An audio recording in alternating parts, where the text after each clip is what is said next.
Social negativity ये है जो आपकी पर्सनालिटी को डैमेज करे। एक ने आपके साथ मिसबिहेव किया तो आप जरा खामोश हो जाए। अब कभी रिश्ते आते हैं ना लड़की लड़कों के, वो सबसे पहले आपके सोशल मीडिया को वॉच करें। कोई रिलीजन ऐसा नहीं है दुनिया का जो होप पैदा ना करे। आज किसी ने इमोशनली ब्लैकमेल किया है ना, कल आप ब्लैकमेल नहीं हो। आपके मिलने का इतना शानदार अंदाज है कि मैं एक मुर्दा जिस्म में मेरे अंदर जान आ जाए। ये तबस्सुम, ये ताजगी, ये निखार, जिंदगी किससे बात कराई। दुनिया खत्म तो नहीं होगी, आगे बढ़ो यार, किसी और का हाथ पकड़ता है। स्ट्रेस आपको नेगेटिविटी और एनिमीज की तरफ ही लेके जा सकता है। बिस्मिल्लाहिर्रहमानिर्रहीम।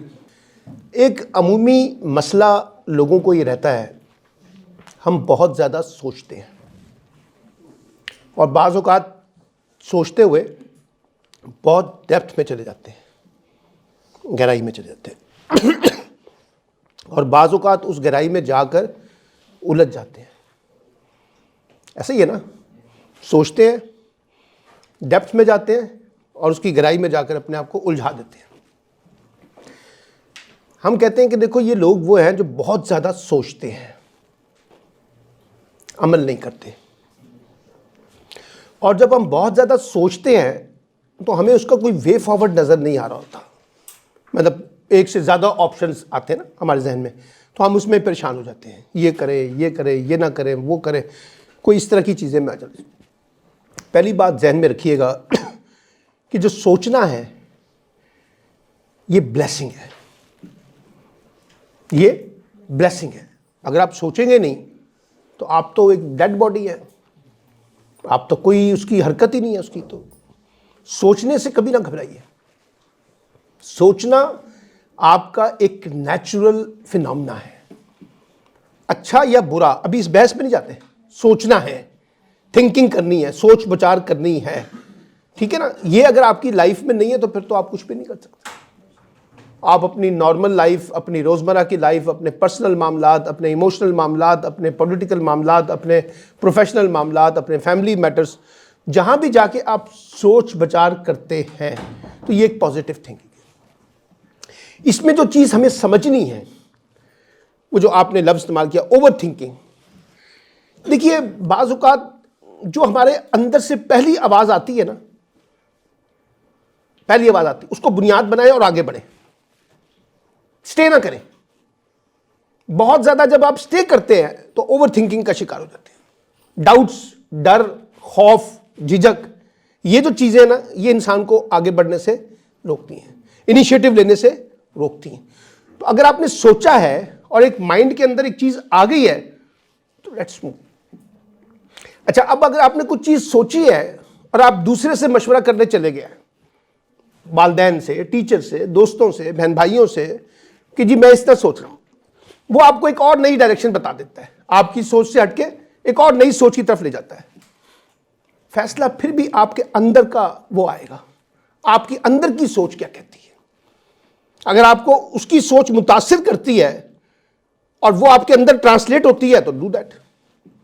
लेकिन अगर वो मुतासिर नहीं कर रही है और आपकी अपने अंदर की सोच कुछ कह रही है तो फिर उसको फॉलो करें। जितना जो प्रैक्टिकल लोग होते हैं ना, वो सोचते हैं और आगे बढ़ते हैं, वो सोचते हैं और आगे बढ़ते हैं, वो सोचते हैं, फिर सोचते हैं, फिर सोचते हैं, फिर सोचते हैं, वो खड़े रह जाते हैं, वो खड़े रह जाते हैं। तो करना क्या है, आप सोचें और आगे बढ़ें। और देखिए जितना आप सोचेंगे और जितना आप आगे बढ़ेंगे, आपको नई डायमेंशंस मिलेंगी, नए रास्ते मिलेंगे, नई अपॉर्चुनिटीज मिलेंगे, नई इम्कानात मिलेंगे, क्योंकि आपने आगे बढ़ना ना। जब आप आगे बढ़ेंगे तो रास्ता मिलेगा ना सर। आप 10 लोगों में मिलेंगे तो उसमें से 2 लोग अच्छे मिलेंगे ना। आप 2-4 इनिशिएटिव लेंगे तो उसमें से 1-2 इनिशिएटिव वायबल होंगे ना। सारी की सारी चीजें वायबिलिटी में नहीं जाती। तो आपको सोचना है और आगे बढ़ना है। अब सिर्फ सोच डिसाइड ये करना है कि जब हमने सोचना शुरू किया है तो उसको पॉलिश कैसे करें। पॉलिश से मुराद इसको खूबसूरत कैसे बनाएं, उस आइडिया को, उस सोच को। उसमें आपका एक्सपीरियंस है, आपका एक्सपोजर है और आपको गाइडेंस है, जो आप किसी से लेना चाहते हैं, गाइडेंस है। फैसला फाइनली आपने खुद करना है, ये ध्यान में रखिएगा। ये ना कहिएगा कि इसने मुझे मरवा दिया। भाई मैंने तो आपको गाइड किया था, फैसला आपने करना था। अगर आपको पसंद नहीं आया था तो ना करते। अब सारा इल्जाम मुझ पे ना दें। अब फैसला क्योंकि आपने करना था, आपका फैसला था, आपके सामने ऑप्शंस थे, आपने एक फैसला किया और आगे बढ़ने का फैसला कर दिया। तो अब जिम्मेदारी जो है उसकी कामयाबी नाकामी जो है वो आपकी अपनी है। और जितना आप सोचकर आगे बढ़ते हैं उतने ही आपको नई डायमेंशंस मिलती हैं, नए एवेन्यूज मिलते हैं। ठीक है ना, वो कहते हैं ना, परख परख कर आगे बढ़ो, सोच समझ कर आगे बढ़ो, फूंक फूंक कर आगे बढ़ो, है ना, कहते हैं ना हम सब लोग, जुमले हमारे मशहूर हैं। इसका मतलब क्या है कि जहां सोच समझ कर आगे, अच्छा कहीं हमने कई चीज सोची है और हम आगे बढ़े हैं, जैसे हम आगे बढ़े हमें कुछ हमारे अंदर से एक रिविजिटिंग हुई है, नहीं नहीं नहीं नहीं नहीं ये ठीक नहीं है, तो back to the point, insist ना करें फिर उस चीज के ऊपर। क्योंकि देखिए लड़ाई सारी आपके दिल और दिमाग की है।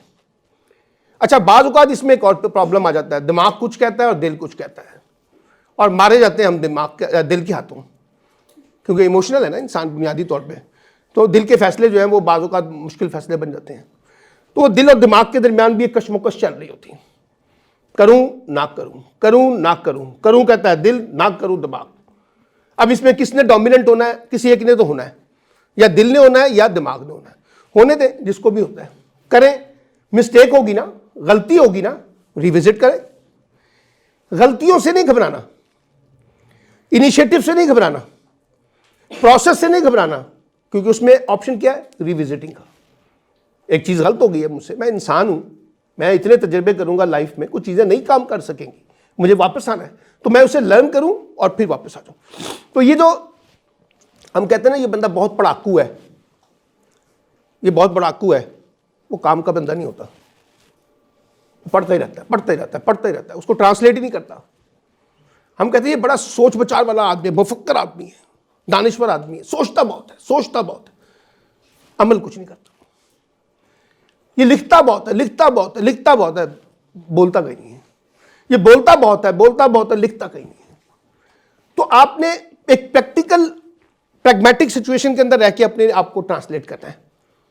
तो ये जो ओवर थिंकिंग है ये आपको कई तरह के ऑप्शंस देती है। जब आप ज़्यादा सोचेंगे तो नए नए आइडियाज आएंगे, नए नए ऑप्शंस आएंगे, ये भी कर लो, ये भी कर लो, ये भी कर लो, ये भी कर लो। आप घर से तय करके निकलते हैं कि मैंने 2 शर्ट्स और 2 पैंट्स लेने हैं, दुकानदार आपको ऐसे ट्रैप करता है कि वो आपको 6 शर्टें और 6 पैंट दे देता है। ठीक है ना, आपका ये भी कलर सही है, ये भी कलर सही है, ये भी ले लें, ये भी ले लें, वो भी ले लें, क्योंकि आप चीज़ों को एक और डायमेंशन से देखते हैं, डिवेशने वाला एक और डायमेंशन से देखता है। तो आपकी क्लैरिटी ऑफ माइंड जो है वो डिटरमिन करता है कि आप कितने फोकस्ड होकर चीज़ों को सोचते हैं। और चीज़ों को जब सोचते हैं तो उसके मेरिट्स एंड डीमेरिट्स जो आपको समझ आते हैं वो देख ले, बस सोचना जरूर है, उसके बगैर गुजारा कोई नहीं। और आप ना भी सोचें, कुदरत नेचर खुद आपको सोचने पे मजबूर कर देती है। ये कोई ऐसा बंदा नहीं है कि जिसको बटन ऑफ और ऑन करना है, ये खुद ही नेचर है जो आपको सोचने पे मजबूर करती है और आपको लेके चलती है। तो ये ओवर थिंकिंग है, ये कोई अच्छी चीज़ नहीं है, इससे बचना चाहिए। वो बाज़ औक़ात हम ओवर थिंकिंग में उलझ जाते हैं और हर वक्त सवाल सवाल सवाल सवाल, हर वक्त सवाल करना, ये भी मसले का हल नहीं है, ये भी मसले का हल नहीं है। बाज़ चीज़ों के सवाल नहीं होते, बाज़ चीज़ों के कोई सवाल नहीं होते, अपना जवाब नहीं होते, वो सवाल ही रह जाते हैं। मैं इस वक्त 55 का हूँ, ठीक है, मेरी ज़िंदगी के बहुत से सवालात हैं जिनका जवाब मुझे आज तक नहीं मिल सका और शायद आगे ना मिले, बस वो सवाल ही हैं, वो रहेंगे। उस पर मैं सोच सोच के अपने आप को क्यों करूँ, मुझे आगे बढ़ना है, मुझे कोई रास्ता निकालना है, ठीक है ना। तो ये ज़रा रखिएगा कि ओवर थिंकिंग जो है इसको इस तरीके से डील करने की ज़रूरत है, पॉजिटिव माइंड के साथ, ठीक है, ऑप्शंस के साथ। और याद रखिए दुनिया में कामयाब होता है जिसके पास ऑप्शंस ज़्यादा होते हैं, ठीक है, ऑप्शन ज़्यादा होते हैं। मेरे पास ये भी ऑप्शन है, ये भी है, ये भी है, ये भी है। अगर आपके पास ऑप्शन ही कोई नहीं है तो बस यही है जो मैं आपको कह रहा हूँ, बस यही करना पड़ेगा। खाने की चॉइस होती ना, आपको कहा जाता है क्या क्या खाएंगे, एक कहता नहीं जी आज बनी सिर्फ दाल चावल है, खाना यही है, तो बस चॉइस खत्म होगी, फिर तो यही ऑप्शन है ना। तो सोचना आपके लिए नई नई क्रिएटिविटी क्रिएट करता है। और सोचता कौन है, जो क्रिएटिव होता है, जो अंदर से नई नई चीज़ों को तख्लीक करता है, ठीक है ना, दिमाग लड़ाता है, अपना जहन लड़ाता है, सोच विचार करता है, गहराई में जाता है, वुसअत उसकी देखता है, डेप्थ देखता है। तो इसका मतलब है कि थिंकिंग बुरी चीज़ नहीं है, ओवर थिंकिंग ये ज़्यादा प्रॉब्लम क्रिएट करती है। तो हमें इससे बचना चाहिए, बच्चों को, लड़कियों को, सबको, बड़ों को, छोटों को। ओवर थिंकिंग जहाँ भी होगी ना वो आपको उलझा देती है। जी बेटा, साइकोलॉजी में आम है भी हम एक बात टर्म यूज करते हैं, क्रिटिकल थिंकिंग और ओवर थिंकिंग। तो ओवरथिंक जो है ना बहुत अच्छा सवाल, बहुत अच्छा सवाल, एक्सीलेंट सवाल।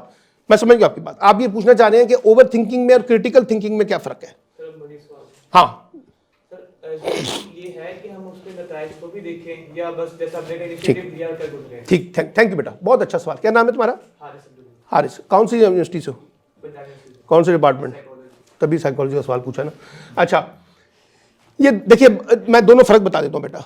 पहला फर्क ये है, ओवर थिंकिंग और क्रिटिकल थिंकिंग दो मुख्तलिफ चीज़ें हैं, एक चीज़ नहीं है। क्रिटिकल थिंकिंग के बगैर तो आप कुछ कर ही नहीं सकते। आप कपड़ा लेने गए, क्रिटिकली कपड़ा नहीं देखेंगे तो कैसे चलेंगे आगे? आपने कोई खाना खाना है, क्रिटिकली अगर आप नहीं देखेंगे कि फूड की क्वालिटी क्या है तो आप नहीं चल सकेंगे। छोटे मोटे मसलों को भी आ जाए, कैरियर की सिलेक्शन है, उसको क्रिटिकली नहीं देखेंगे कि इसका कैरियर क्या है, पाथ क्या है, इसका मार्केट्स क्या है, इसकी जॉब्स क्या, प्लेसमेंट्स क्या है। अब देखिए ना, हमारे यहाँ लोग बगैर क्रिटिकल थिंकिंग की डिग्रियाँ लेते जा रहे हैं, मार्केट्स है ही कोई नहीं। ठीक है ना, वो उसके मतलब हम सोचते नहीं है ना, हमने नहीं सोचा, हमारे पेरेंट्स ने नहीं सोचा, यूनिवर्सिटियाँ नहीं सोच रही कि भैया डिपार्टमेंट बंद कर दें, इसका कोई मुस्तकबिल नहीं है, कोई नया डिपार्टमेंट निकालें, कोई नया इनोवेटिव लेके आएँ। ठीक है ना, कोई नई सोच लेके आएँ। तो ये क्रिटिकल थिंकिंग जो है वो बहुत अच्छी चीज़ है। और मैं तो एक पूरा सेशन लेता हूँ, किसी वक्त आपसे मौका मिलेगा कि क्रिटिकल थिंकिंग क्या होती है और कैसे क्रिटिकल थिंकिंग को एक पॉजिटिविटी के अंदर हमने ट्रांसलेट करना है। ये पूरा एक सब्जेक्ट है, फिर किसी वक्त से।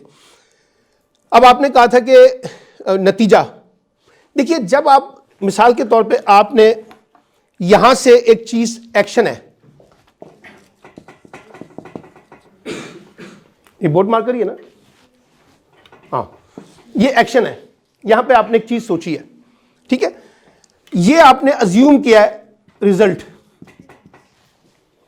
ये आपने अजम्पशन कर दी ना कि रिजल्ट ये होगा। देखिए ये हतमी कोई चीज नहीं बता सकती आपको, कोई चीज हतमी नहीं है कि ये होगा, कोई नहीं बता सकता। ये खुदा की जात, बस खुदा तक पता है, कुदरत को, नेचर को, सबको पता हो। हम कोशिश करते हैं कि हमारा ख्याल ये है कि अगर हम ये करें तो ये होगा, ये रिजल्ट मिलेगा। ठीक है ना, अगर ये मिल जाए बहुत अच्छी बात है, हो सकता है इस रिजल्ट के मुकाबले में कोई और रिजल्ट मिल जाए जो आपके लिए अच्छा भी हो और आपके लिए बुरा भी हो, दोनों बातें हो सकती हैं। ये नहीं हो सकता कि पहले मैं आपको गारंटी दूं कि ये रिजल्ट निकलेगा फिर आप आगे बढ़ेंगे, ऐसी कोई रॉकेट साइंस नहीं है, कोई गारंटी नहीं है। आपने कहा ना वो बल्ले का निशान छीन लेते हैं, ये सारे हार जाएंगे, वो सारा उल्टा हो गया। यहां आपने एक्शन किया कि उनसे बल्ले का निशान ले लें, यहां आपने रिजल्ट निकाला कि लोग कंफ्यूज हो जाएंगे, वोट नहीं डालेंगे, लोगों ने लगा दिया जो भी था। इसलिए बाज़ औक़ात ये नहीं होता कि आप जो रिजल्ट बना के बैठे हैं वही नतीजा आपको मिलना है, और अगर वो नतीजा मिलना है तो आप आगे बढ़ेंगे, अदरवाइज आप आगे नहीं बढ़ेंगे, ऐसा नहीं होता। तो ये ध्यान में रखिएगा कि जब हम कोई चीज़ डिसाइड करते हैं, हम उसके बेसिकली इसके दरमियान क्या चीज़ है, इसके दरमियान ये एक्शन में और रिजल्ट के दरमियान क्या चीज़ होती है, प्रोसेस। शाबाश, ये चीज़ डिटरमिन करेगी कि आप जो है वो कितना आगे जा सकते हैं और कितनी चीज़ों को ले सकते हैं। बाज़ औक़ात हम रिजल्ट से ज़्यादा रिजल्ट ले लेते हैं, सोचा ये था और ज़्यादा बूस्ट मिल गया, और बाज़ औक़ात ये होता है कि जितना सोचा था उससे भी नीचे चले गए क्योंकि प्रोसेस का कोई प्रॉब्लम हुआ। ठीक है, तो ये जहन में रखिएगा कि क्रिटिकल थिंकिंग अच्छी चीज़ है, ये अपने अंदर पैदा करें, क्योंकि जब तक आप चीज़ों को क्रिटिकली इवेल्युएट नहीं करेंगे, अपनी ज़िंदगी के बारे में फैसला कर लेते हैं। शादी का है, कोई पूछे कि लड़की देखी सी, नहीं, लड़की से पूछा लड़का देखा था, नहीं, तो कैसे कर लिया, बस माँ बाप ने कहा था। माँ बाप से पूछे आपने, उन्होंने कहा बस हाँ जी पता चल गया था, बाद में पता चलता है 6 महीने के बाद क्यों है, क्योंकि आप जिस अपनी लाइफ पार्टनर का इंतखाब कर रहे हैं और उसके बारे में आपको पता ही कुछ नहीं, आपने सिर्फ उसका चेहरा देखा हुआ है, तो आप उसको देख रहे हैं जिसके साथ आपने ज़िंदगी गुजारनी है, उसके एटीट्यूड, उसके बिहेवियर, उसका कैरियर, वो क्या करना चाहता है, क्या करना चाहती है, जिसकी बेसिस पे एक अंडरस्टैंडिंग है नहीं है, ये सवालात तो है ना। ये अब छोड़ दें, 1970 का ज़माना नहीं है, 2024 में बैठे हुए हैं आप, ये सवालात तो आपको पूरा मौका मिलना चाहिए। देखिए ना, वो नबी करीम सल्लल्लाहु अलैहि वसल्लम की हदीस मुबारक है ना कि जब अपने बच्चों की शादियां करो और बिलखसूस अपनी बेटियों की, तो उनसे उनकी राय ले लिया करो। इससे ज़्यादा कोई मुकद्दम चीज़ है हमारे लिए? इसका मतलब क्या है कि उसकी राय का एहतराम करो, जो वो कहती है या वो जो कहता है, ठोसना नहीं है। तो क्रिटिकल थिंकिंग होगी तो आप इन चीज़ों को इवेल्युएट कर सकेंगे, कौन सी चीज़ है अच्छी, कौन सी चीज़ है बुरी। ठीक है ना, मिसाल के तौर पे हर पेरेंट चाहता है उसका बच्चा डॉक्टर बन जाए या इंजीनियर बन जाए। मेरे पास आती है, मैं कहता हूँ देखिए मैम, आपका ये जो बच्चा है ना, इसका पोटेंशियल मुझे नहीं लगता ये डॉक्टर वाला है। मैंने इससे डिस्कशन किया है और उस डिस्कशन के बाद मैं इस नतीजे पे पहुंचा हूँ, he and she not as doctor. वो कहते नहीं इसको करना है, क्योंकि उन्होंने क्रिटिकली वैल्यू नहीं किया अपने बच्चे को देख के, अपनी विश के बेसिस पे उस पर चीज़ें इम्पोज करनी शुरू कर दी कि मेरी ख्वाहिश है कि मेरा बच्चा डॉक्टर बने। उसके बच्चे का एटीट्यूड क्या है, एप्टीट्यूड क्या है, वो हमने नहीं वैल्यूएट किया। तो critical thinking is a positive thing, वो आप करें। तो ओवर थिंकिंग जो होती है ना, वो आपको एक्शन से रोकती है। बस सोचते रहो सोचते रहो सोचते रहो, करना कुछ नहीं, ठीक है ना। ये जहन में रखिएगा, इसको आपको समझ आ जाएगा। अब आपने सवाल उठाया था दूसरा, इमोशंस का, ठीक है। बहुत इंपॉर्टेंट बात है ये, और इसकी कोई, मैं तो कोई उसका कोई एक्सपर्ट नहीं हूँ, लेकिन जो बुनियादी बात मैं समझता हूँ इमोशंस का, इंसानी लाइफ में अगर इमोशंस ना हो तो एक डेड बॉडी होती है, मुर्दा आदमी होता है। इमोशंस के बगैर, यानी इसमें रोना और उसमें हंसना, दोनों चीज़ें शामिल है ना। मसलन मेरे पर ट्रेजिडी गुजरी है, तो मेरी इमोशंस क्या होंगी? मैं लाफिंग कर रहा हूँ? कभी भी नहीं करूँगा। मैं उस ट्रेजिडी के साथ अपने आप को एसोसिएट करके अपने इमोशन शो करूँगा। और अगर मैं बहुत हैप्पीनेस में हूँ तो मैं उस ट्रेजिडी से बाहर निकलकर उसको उसके साथ एसोसिएट करूँगा जो मेरा इमोशंस है, ठीक है। हमारे यहाँ होता क्या है, तो चीज़ समझने की है। लोग हमें इमोशनली एक्सप्लॉइट करते हैं, हाँ, जज्बाती बुनियादों पर एक्सप्लॉइट करते हैं, वास्ते देते हैं, ख्वाब दिखाते हैं, आपको शीशे में उतारने की कोशिश करते हैं, आपको एक और दुनिया दिखाने की कोशिश करते हैं। उनको पता है कि इसकी कमजोरियां क्या हैं, उस कमजोरियों के अंदर खेलते हैं, इसलिए कि हम खुद अंदर से स्ट्रांग नहीं होते। इमोशनली वो बंदा ट्रैप होता है जो खुद अंदर से स्ट्रांग ना हो। जो अंदर से वीक होगा उसको इमोशनली ट्रैप करना बहुत आसान होगा। अब अंदर से कैसे स्ट्रांग होना है, उसमें आपका इंफॉर्मेशन है, उसमें आपका नॉलेज है, उसमें आपका कॉन्फिडेंस बिल्डिंग है, उसमें आपके कॉन्फ्लिक्ट्स को डील करने की सलाहियत है, उसमें आपको असेसमेंट करने की सलाहियत है, एनालिटिकल स्किल्स उसमें चाहिए आपको, सारी की सारी चीज़ें, ताकि आप अंदर से कॉन्फिडेंट। तो अगर मैं आपको इमोशनली ट्रैप करूं तो मैं कामयाब ना हो सकूं। हमने कई लोगों से सुना, यार मैं बड़ी कोशिश की है, उधर दाल नहीं गलनी, उधर दाल नहीं गलनी। इसका मतलब है कि वो बड़ा स्ट्रांग है, वहाँ बात नहीं चलेगी, हमें रास्ता बदलना है। और बाज़ औक़ात होता है कि हाँ नहीं यहाँ पे हो जाएगा, क्योंकि ये बंदा जो है, ये बंदी जो है, इसको डील करना आसान काम है इमोशनली। क्योंकि हम ख्वाबों में, ख्वाहिशात के अंदर बहुत जल्दी ट्रैप होते हैं। आप देखिए ना, ये जो हमारे पाकिस्तानी जाते हैं बाहर की दुनिया में, इनको बड़े ख्वाब दिखा के बाहर लेके जाया जाता है, इमोशनल ट्रैप किया जाता है, क्योंकि हर एक की ख्वाहिश है कि मैं पाकिस्तान से बाहर चला जाऊँ। कोई क्रिटिकल थिंकिंग नहीं है कि किस तरह की जॉब है, किस किस्म की नेचर है, किस किस्म का ये है, किस किस्म का वो है, कोई नहीं। तो लोग आपको इमोशनली आपके साथ पैसे भी हथिया लेते हैं, आपको ख्वाब भी दिखा देते हैं, आपको सब। और इस पर बड़ी इंडिया की बड़ी शानदार फिल्में बनी हुई हैं, इंडिया की कई मूवीज़ हैं जो ये बताती हैं कि बाहर जाने वाले लोगों के साथ क्या सलूक होता है। पाकिस्तान के अंदर भी बेतहाशा है। तो ये इमोशंस को डील करने का 3-4 बुनियादी तरीके हैं, वो मैं आपको बता देता हूँ, फिर मैं इसके आगे बढ़ूँगा। पहला तरीका ये है कि इमोशंस को लेना, एक्सेप्ट करना पॉजिटिव साइन है। इमोशंस की बेसिस के ऊपर ही आपके ह्यूमन रिलेशनशिप बिल्ड होते हैं, इमोशंस की बेसिस के ऊपर ही आपकी दोस्तियां बनती हैं, इमोशंस की बेसिस के ऊपर ही आप अपने लिए नए ऑप्शंस और नई अपॉर्चुनिटीज क्रिएट कराते हैं। मतलब मैं किसी का इंटरव्यू करता हूँ ना, तो उसकी इंटरव्यूज़ की ये तमाम फाइल बनी हुई है, और ये तमाम फाइल जो है A ग्रेड प्लस है, A ग्रेड प्लस है। लेकिन जब मैं उससे डिस्कशन करता हूँ तो मुझे वो इमोशनलेस नज़र आता है या नज़र आती है। कोई हरारत नहीं है जिस्म में, कोई हरकत नहीं है, कोई बड़े ख्वाब नहीं है, कोई बड़ी चीज़ें नहीं है। मुझे लगता नहीं है कि ये बड़ा प्रोएक्टिव किस्म का पर्सनैलिटी है, तो मैं उसको इग्नोर कर देता हूँ उसकी हाई प्रोफाइल फाइल के बावजूद। तो इमोशंस जो हैं वो एक को दूसरे के साथ एसोसिएट करने का जरिया बनते हैं। इधर भी डेड इधर भी डेड, इसका मतलब है कुछ नहीं होना। इधर डेड, इधर इमोशंस, इसका मतलब इसका भी कुछ नहीं होना। इधर इमोशंस, इसका मतलब है ये मैच कर सकते हैं।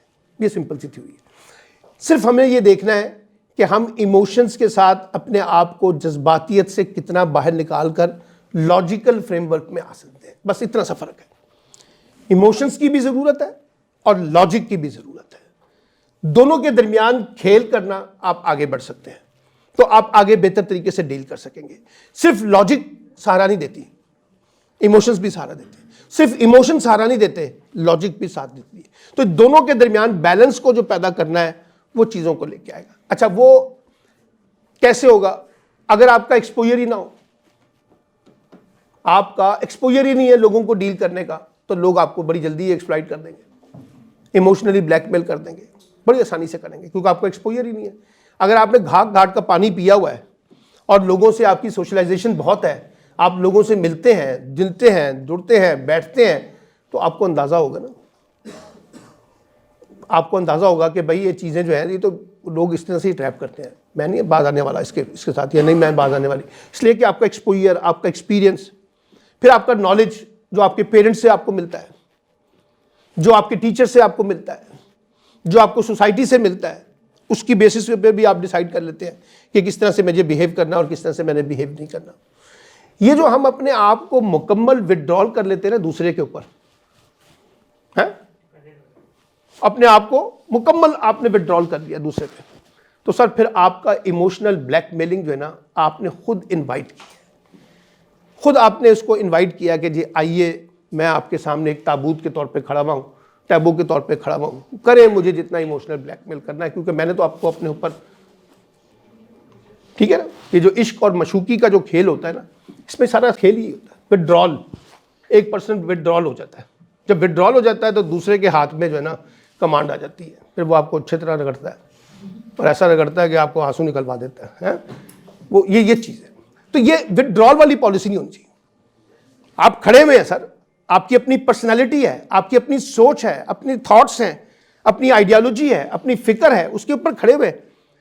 ज़रूरी नहीं कि मैंने इन चीज़ों पे कंप्रोमाइज करके आगे बढ़ना है। हम आगे एक दूसरे के साथ चलते कब है? जब चलते हैं जब हमारे आपस में कुछ चीज़ें बैलेंस हो जाती हैं, आपस में मैच करती है, तो आगे चलते हैं ना। तो इमोशंस के अंदर, इमोशंस के 2-3 इश्यूज हैं। इमोशनली हम अपना टेम्पर लूज कर जाते हैं, जो हमें नहीं करना चाहिए वो कर देते हैं। एक प्रॉब्लम इसमें इमोशंस में ही आता है। दूसरा ये कि हम उलझ जाते हैं जज्बातियत पे। उसने मुझे गाली दी है, इमोशनली मुझे अटैक हुआ है, तो आगे उसको भी जवाब दो। इसने मुझे घूरा है, इसकी ऐसी तैसी। तो इमोशनल में फिर हम अपने कंट्रोल नहीं करते, तो फिर हम नेगेटिविटी के साथ रिएक्ट करते हैं। इमोशंस अगर पॉजिटिव आ रहे होते हैं तो समटाइम हम पॉजिटिव तरीके से डील करते हैं, और इमोशंस अगर नेगेटिव आ रहे हैं तो फिर हम नेगेटिव तरीके से डील करते हैं।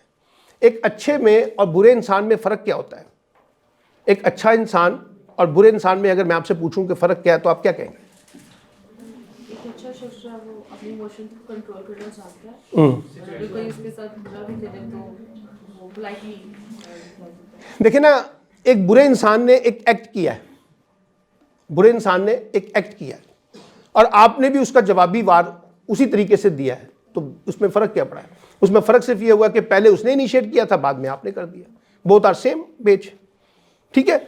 जो अच्छा इंसान होता है वो बुरे इमोशंस के ऊपर रिस्पॉन्स नहीं करता, वो रास्ता बदल लेता है, वो साइलेंट हो जाता है, वो खामोश हो जाता है, या कूल करता है उसको। नहीं देखो इस तरह से नहीं है यार, इस तरह से नहीं है। वो फिर हम कहते हैं देखो यार कितना अच्छा बंदा है, इसने कितने अच्छे तरीके से चीज़ों को मैनेज किया है।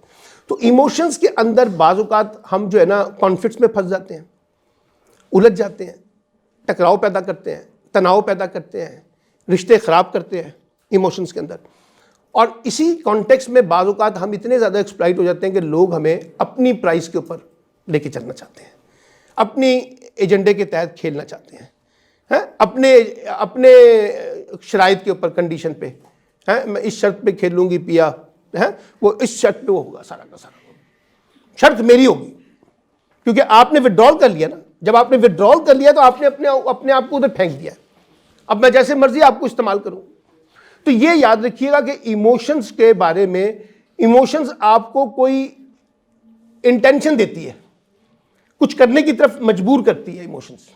जज्बातियत जो है ना वो आपको किसी तरफ लेके आती है। अच्छा, बाज़ लोग क्या करते हैं, हम लोग इमोशंस के अंदर बड़े और छोटे के दरमियान ना बड़े का मसला आ जाता है। बेटा देख मैं तेरी माँ माँ, बेटा देख मैं तेरा प्यो माँ, ए पहिए चद्दर, ए पहिए पगड़ी, ए पे रिस्पेक्ट, ए पहिए ए। उसमें हम क्या करते हैं, हमें पता है बच्चों को इमोशनली ब्लैकमेल करना पड़ता है, कर जाते हैं। बाज़-औक़ात उनके फैसले ठीक होते हैं माँ बाप के उस इमोशनल ब्लैकमेलिंग में, बाज़-औक़ात वो बिल्कुल उलट हो जाते हैं। अच्छा, अब मसला ये है कि ज़ात मेरी है, फैसला मेरे बारे में हो रहा है, तो थोड़ा सा मुझे भी कहीं स्पेस दे दें, मेरी बात भी सुन ले, मैं क्या कहना चाहता हूं या मैं क्या कहना चाहती हूं, ठीक है ना। तो ये एक बाज़-औक़ात हमारे यहाँ इमोशनल अटैक इस तरह के आते हैं। उस्ताद है, अब क्या लड़े उससे, उस्ताद से, ठीक है ना। मर्जी का उस्ताद तो नहीं मिलता, मजबूरी का उस्ताद मिलता है। जैसे मैं आके खड़ा हो गया हूँ वैसे बाप को सुनना है बस, और क्या उसका क्या ऑप्शन है। तो वो आपको इमोशनल ब्लैकमेल कर सकता है, उस्ताद का रुतबा। अच्छा, ये जो रुतबे हम बनाते हैं ना, बड़े बड़े दादा दादी, नाना नानी, चाचा चाची, पापा, ये सब जितने भी रिश्ते हैं, मैं इनके खिलाफ नहीं हूँ, क्योंकि ये हमारी ताकत भी है, इस पर कोई डिनाई नहीं है। लेकिन सम टाइम ये हमें एक्सप्लॉइट भी करते हैं इमोशंस के अंदर। मैं कह रहा हूँ मामा मैंने नहीं बनना डॉक्टर, नहीं बेटा देखना तेरी मेहरबानी, देखना तेरी खाला का पुत्र डॉक्टर है। यार इस तरह किस तरह चलेगा, बेटा तू डॉक्टर बनना है। वो लगा देंगे उसको ट्रैक के ऊपर, वो गलत ट्रैक पे चढ़ जाएगा। तो ये जहन में रखें कि इमोशंस को पॉजिटिव साइन के अंदर कैसे ट्रांसलेट करना है। अगर आपका एक नेगेटिव इमोशन आप पे गालिब आया है तो आपने इसको कैसे कंट्रोल करना है और उसको कैसे पॉजिटिविटी की तरफ लेके आना है। अमूमी तौर पे कहा जाता है कि जो अच्छे स्पोर्ट्समैन होते हैं, अच्छे स्पोर्ट्समैन होते हैं, जो अच्छी सेहत रखते हैं, जिनकी सोशल एक्टिविटीज़ बहुत अच्छी होती हैं, हाँ सोशलाइजेशन बहुत अच्छी होती है, जिनका एक्सपोजर बहुत अच्छा होता है, जिनके एक्सपीरियंसेस अच्छे होते हैं, जो जिसे कहते हैं ना ऑप्टिमिज्म की तरफ बहुत देखते हैं, पैसिमिस्ट नहीं होते, बहुत ज़्यादा ऑप्टिमिज्म होता है उनका, अंदर से उम्मीद तलाश करते हैं, रोशनी तलाश करते हैं। ऐसे लोगों को इमोशनली एक्सप्लॉइट करना आसान नहीं होता। क्यों?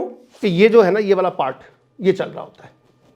खेल तो सारा यहां से है ना, यहां से तो मैं आपको काबू कर लूंगा दिल से, यहां से मैं काबू करूंगा। मैं यहां से काबू करने में मुझे आपकी लॉजिक जो है ना, अगर वो वर्किंग कर रही है तो वो आपको रोकेगी। अगर यहां से चीज वर्किंग नहीं कर रही है तो यहां से ट्रैप करना आसान है, दिल से ट्रैप करना आसान होता है। परेशानी वहां आती है लॉजिक से। लॉजिकली फिर आप सवाल उठाते हैं, नहीं जी बताइए मैं क्यों करूं। मैं कहूँगा इसके बाद कहाँ से सवाल आ गया, नहीं मुझे इसका पहले फ़ायदा बताए ना, नहीं मुझे बताए ना मुझे क्या मिलेगा, मैं क्यों करूँ, क्यों मैं चलूँ साथ आपके। अब मैं कह रहा हूँ यार इसको तो इमोशनल ब्लैकमेल नहीं किया जा सकता, इसको तो कुछ गिव एंड टेक करना पड़ेगा, इसको बताना पड़ेगा, इंसेंटिव देने पड़ेंगे, तब ये बात चलेगी। अगर ये काम नहीं कर रहा, मैं कहूँगा सर चलो जितने मर्जी ला चलो, मैं तो बैठा हूँ इसी काम के लिए हूँ, आपके साथ हूँ, मैं तेरे नाल ही जियांगा तेरे नाल ही मरांगा, चलते हैं जहाँ मर्जी ले जाएं। तो ये चीज़ें हमें इमोशंस के अंदर देखनी होती हैं कि कैसे एक हेल्दी माइंड कैसे चीज़ों को ट्रांसलेट करता है और कैसे चीज़ों को लेकर चलता है। तो इमोशंस के अंदर जो है ना आपका कंट्रोल जो है, असल में चीज़ सबसे बड़ी जो खूबसूरत चीज़ है ना वो कंट्रोल है। ख्वाहिशात तो मेरी बहुत हैं, इमोशंस तो मेरे बहुत सारे हैं, मैं सबके साथ ही बैठना चाहता हूँ, मैं सबके साथ ही चलना चाहता हूँ, मैं बड़ी बड़ी आसाइशें लेना चाहता हूँ, मैं बड़ी बड़ी चीज़ें लेना चाहता हूँ, लेकिन मैं कंट्रोल भी करता हूँ ना साथ साथ कि ये मेरे बस में नहीं है, ये हर चीज़ मेरे एक्सेस में नहीं होगी, ठीक है ना। तो उसमें मैं अपने इमोशंस को भी समझाता हूँ ना कि देख भाई साइकिल तेरे को है नहीं तो मर्सिडीज़ की गल्ला कर रहे हैं, पहले मोटरसाइकिल तो ले ला। तो लॉजिक ये कहेगी कि भाई पहले आपने आगे की तरफ देखना है, छोटी छोटी चीज़ों के साथ चीज़ों को बनाना है। इमोशंस आपको बाज़-औक़ात लॉजिक की तरफ भी लेके आती है और बाज़-औक़ात वो लॉजिक से आपको दूर ले जाती है। अगर वो इमोशंस गालिब हो जाए तो लॉजिक से दूर हो जाते हैं। अगर इमोशंस और लॉजिक के अंदर बैलेंस है तो वो आपको एक दूसरे के साथ मैच करवाती है, ठीक है ना। और विदाउट इमोशंस आपकी कुछ हैसियत ही कोई नहीं है। आपने स्माइल फेस नहीं दिया, आपने अच्छा अपना जेस्चर नहीं दिया, आपने अच्छी फीलिंग्स नहीं दी, आपने अच्छी मुस्कुराहट नहीं दी। अब ये कह रहे ये जो हमारा सारा मार्केटिंग का कॉन्टेक्स्ट है क्या है, एक स्माइल के ऊपर बेस करता है। क्लाइंट जो है वो सिर्फ स्माइल मांगता है। पहली ट्रेनिंग जो है ना पब्लिक डीलिंग की यही कही जाती है कि आपको मुस्कुराना है। डर चेहरे के साथ हमें आपकी स्पेस की आपको स्पेस नहीं देंगे, हमें तो चाहिए मुस्कुराना। वो बात वो मुस्कुराहट से भी लोग बेवकूफ़ बन जाते हैं। वो कहते हैं हंसी सी, ये बंदा हंसा था इसका मतलब है कुछ चक्कर है। वो एक प्रिंसिपल एक है कि आपको उस तरीके से चीज़ों को लेकर चलना है। तो ये जो हमारे यहाँ इमोशंस के इश्यूज हैं, बाज़ औक़ात ना हम इसमें बहुत ज़्यादा उलझ जाते हैं और आगे का रास्ता नहीं तलाश करते। हम सब के साथ, मेरे साथ भी ऐसा होता है, आपके साथ भी ऐसा होता है, हम बाज़ औक़ात उलझ जाते हैं इमोशनल इश्यूज़ के अंदर। जैसे हम ओवर थिंकिंग में उलझते हैं ना, इस तरह हम ओवर इमोशंस में भी उलझ जाते हैं और रास्ता नहीं तलाश करते। मर गए, खप गए, बस ज़िंदगी ख़त्म हो गई, बर्बाद हो गई, मुकेश को सुनना है, किशोर को सुनना है, पुराने पुराने गाने निकालने हैं, ये ज़िंदगी का कोई मकसद ही नहीं रहा, ख़त्म हो गया, फला हो गया। वो क्यों? हम इमोशनली अपने आप को बहुत सैड की तरफ ले जाते हैं। जी, इमोशंस अगर आपको आगे का रास्ता नहीं दे रहे तो फिर वो भी एक नेगेटिव कॉन्टेक्स्ट आ जाएगा। जी बेटा, जितने भी रिलीजन हैं सब वो ज्यादातर इमोशन पे बेस करते हैं। जी जी जी जी। तो क्या सर हम रिलीजन में रेशनैलिटी को लेकर आगे चलें या इमोशन के साथ? अच्छा, बहुत अच्छा सवाल है और मैं बड़े मोहतात होकर आपको जवाब देना चाहता हूँ। देखिए, बात ये है, ये इसको अगर आप इस तरह से देखें ना, लॉजिक के सवाल में मैंने खुदा नहीं देखा, हमने किसी ने खुदा नहीं देखा। ये हमारा अकीदा है कि खुदा है और वो हमें देख रहा है। हम जब खुदा से मांगते हैं तो लॉजिक की बेसिस पे नहीं मांगते। किसकी बेसिस पे मांगते हैं? अकीदे की बेसिस पे, बिलीफ की बेसिस पे। जो रिलीजन का मामला है ना, वो इमोशन से ज़्यादा, इमोशन तो बात का मसला है, पहला मसला है बिलीफ का, आप फेथ का, आप उस पर यकीन रखते हैं तो आप फिर अपने इमोशंस खुदा के साथ जाके एसोसिएट करते हैं ना।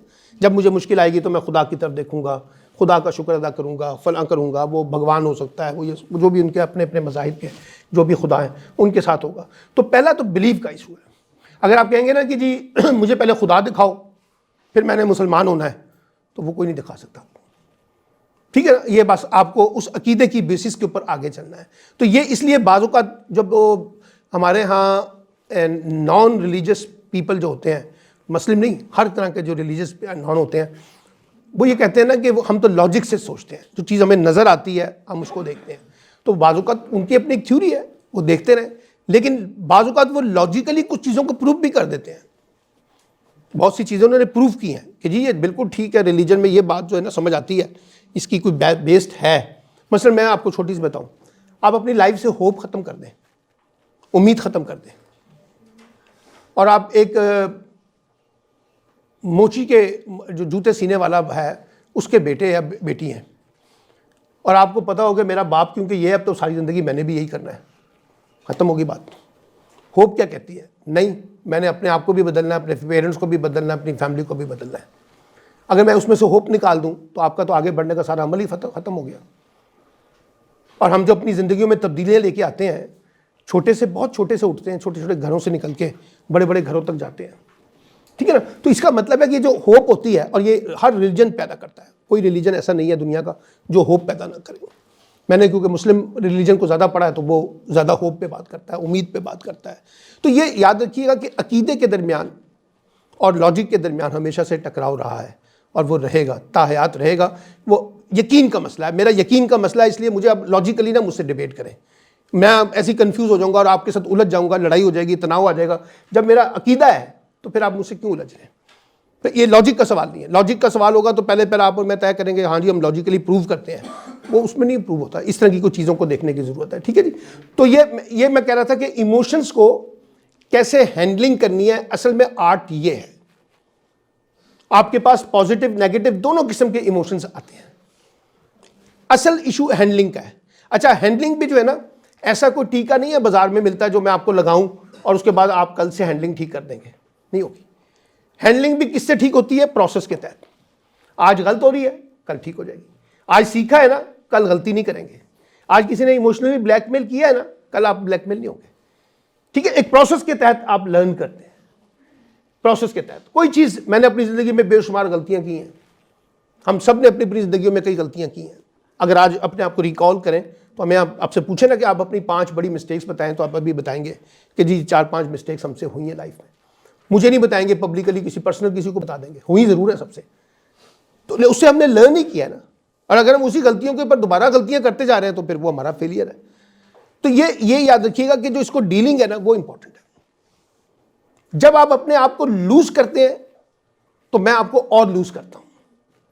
जब आप अपने आप को टाइट करते हैं तो मुझे भी अपने आप को टाइट करना पड़ता है। जब आप अपने आप को, अपने हाथ पैर मुट्ठी खोलना नहीं चाहते तो मैं भी एक हद तक जाके जो है ना बस विड्रॉ कर जाऊंगा, मैं कहूँगा ये नहीं खोलने वाली, ठीक है ना। तो ये याद रखिएगा कि इमोशंस जो हैं वो बुनियादी तौर पर एक ह्यूमन नेचर का तकाजा है।